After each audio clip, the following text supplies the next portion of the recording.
ಈ ಬಾರಿಯ ವಿಧಾನಸಭೆ ಅಧಿವೇಶನ ಒಂದು ವಿಶಿಷ್ಟವಾದಂಥ ಅಧಿವೇಶನ. ಈ ಬಾರಿ ಒಬ್ಬ ದಲಿತರ ಹಣವನ್ನ ನುಂಗೋದವನು ಈ ಕರ್ನಾಟಕದಲ್ಲಿ ಮಂತ್ರಿ ಆಗಕ್ಕೆ ಬಿಡಲ್ಲ ಅನ್ನೋ ಒಂದು ಸಂದೇಶವನ್ನ ರಾಜ್ಯದ ಜನತೆಗೆ ಕೊಡಬೇಕಾಗಿತ್ತು. ಆ ಸಂದೇಶವನ್ನ ವಿಧಾನಸಭೆಯ ವಿಧಾನ ಪರಿಷತ್ ಇರ್ಬೋದು, ವಿಧಾನಸಭೆ ನಮ್ಮೆಲ್ಲ ಶಾಸಕರು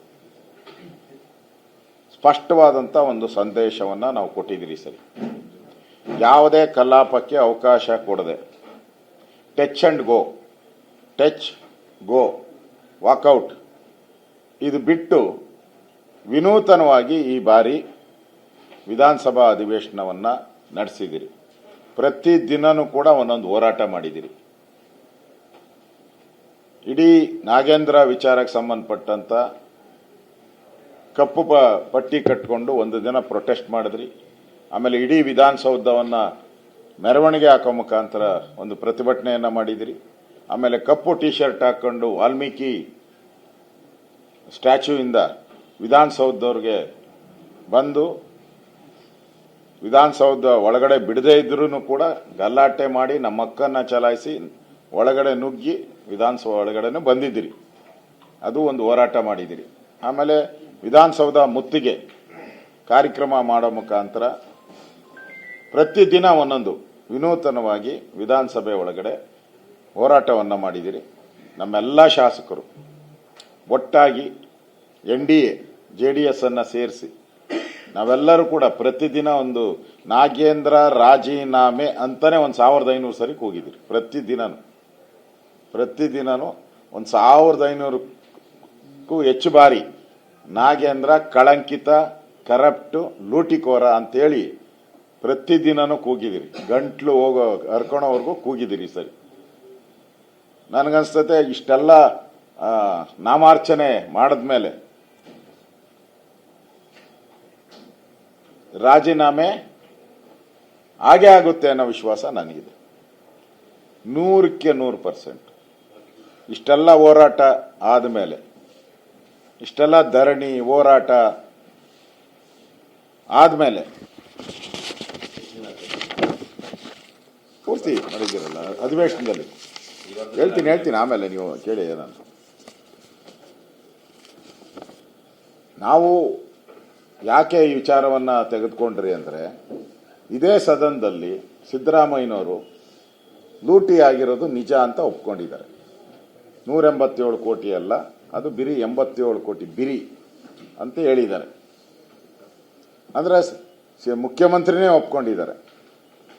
ಮತ್ತೆ ಈಗಾಗಲೇ CBI 3 ಚಾರ್ಜ್ ಶೀಟ್ ಹಾಕಿದೆ, 3 ಕೇಸ್ ಇದೆ.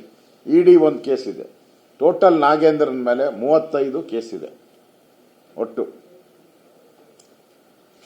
ಮತ್ತೆ ಈ ಪ್ರಾಸಿಕ್ಯೂಷನ್ಗೆ ಅನುಮತಿ ಕೋರಿ ಈಗಾಗಲೇ ಗವರ್ನರ್ಗೆ CBI ED ಎಲ್ಲಾನು ಕೂಡ ಅನುಮತಿಗೆ ಕೊಟ್ಟಿದ್ದಾರೆ. ಇಲ್ಲಿ ತಪ್ಪಿಸ್ಕೊಳಕ್ ಸಾಧ್ಯನೇ ಇಲ್ಲ ನಾಗೇಂದ್ರ. ನಾವು ಫೈಟ್ ಮಾಡ್ತಾ ಇರೋದು ರಾಜ್ಯದ ಪರಿಶಿಷ್ಟರಿಗೆ ಅನ್ಯಾಯ ಮಾಡಿದ್ದೀರಾ. ಕಳ್ತನ ಮಾಡುವಾಗ ಇದು ದಲಿತರ ಹಣ ಅಂತ ಗೊತ್ತಿರಲಿಲ್ವ ನಿಮ್ಗೆ? ಈಗ ಅವ್ರು ಹೇಳಿದ್ದಾರೆ ಪ್ರೆಸ್ ಮೀಟಲ್ಲಿ, ನಾನು ದಲಿತ ಅನ್ನೋದಕ್ಕೋಸ್ಕರ ನನ್ನನ್ನ ಟಾರ್ಗೆಟ್ ಮಾಡ್ತಾ ಇದ್ದಾರೆ ಬಿಜೆಪಿ ಅಂತ. ನಾನು ಅವ್ರನ್ನ ಪ್ರಶ್ನೆ ಕೇಳ್ತೀನಿ, ನಾಗೇಂದ್ರಣ್ಣ ನೀನು 187 ಕೋಟಿ ಲೂಟಿ ಹೊಡೆದಲ್ಲಣ್ಣ, ಅವಾಗ ನೀನು ಇದು ದಲಿತರಣ ಅಂತ ಯಾಕೆ ಗೊತ್ತಿರಲಿಲ್ವಾ ನಿನ್ಗೆ? ದಲಿತರಣ ಅಂತ ಗೊತ್ತಿದ್ದು ನೀನು ಒಬ್ಬ ದಲಿತನಾಗಿ ಲೂಟಿ ಮಾಡ್ತೀಯ ಅಂತಂದ್ರೆ, ಒಬ್ಬ ದಲಿತನಿಗೋಸ್ಕರ ಕೋಟ್ಯಾಂತರ ದಲಿತರ ಹಣ ಲೂಟಿ ಮಾಡಿದ್ಯಾ? ಅದಕ್ಕೋಸ್ಕರ ನಮ್ಮ ಹೋರಾಟ ಇದು. ಈ ವಿಚಾರವನ್ನ ವಿಧಾನಸಭೆಯ ನಮ್ಮ ಎಲ್ಲಾ ಹೋರಾಟಗಳ ಮುಖಾಂತರ ಕರ್ನಾಟಕದ ಮೂಲೆ ಮೂಲೆಗೂ ಪ್ರತಿ ಜನಗಳಿಗೂ ತಲುಪುವಂತ ಒಂದು ಕೆಲಸವನ್ನ ನಾವು ಮಾಡಿದ್ದೀವಿ. ಪ್ರತಿ ಮನೆಗೂ ತಲುಪಿದೆ ಇದು. ಮತ್ತೆ ನಮ್ಮ ಹೋರಾಟ ಸಂಘಟಿತವಾಗಿತ್ತು. ನಮ್ಮ ಹೋರಾಟ ಒಗ್ಗಟ್ಟಿನಿಂದ ಇತ್ತು. ಪ್ರತಿದಿನ ಒಂದೊಂದು ರೀತಿಯ ಒಂದು ವಿನೂತನ ಹೋರಾಟವನ್ನ ನಾವು ಮಾಡಿದಿರಿ. ಧರಣಿ, ಪ್ರತಿಭಟನೆ, ಘೋಷಣೆ, ಮತ್ತೆ ಸದನದ ಒಳಗಡೆ ಹೊರಗಡೆ ಹೋರಾಟವನ್ನ ನಾವು ಮಾಡಿದಿರಿ. ಆದ್ರಿಂದ ಇಲ್ಲಿ ಅವರು ತಪ್ಪಿಸ್ಕೊಳೋ ಪ್ರಶ್ನೆನೇ ಬರಲ್ಲ. ಅವ್ರಿಗೆ ಈ ಮುಜುಗರದಿಂದ ಆಚೆ ಬರಬೇಕಾದ್ರೆ ರಾಜೀನಾಮೆ ಬಿಟ್ಟು ಬೇರೆ ಇಲ್ಲ ಸರ್ಕಾರಕ್ಕೆ. There is no alternative.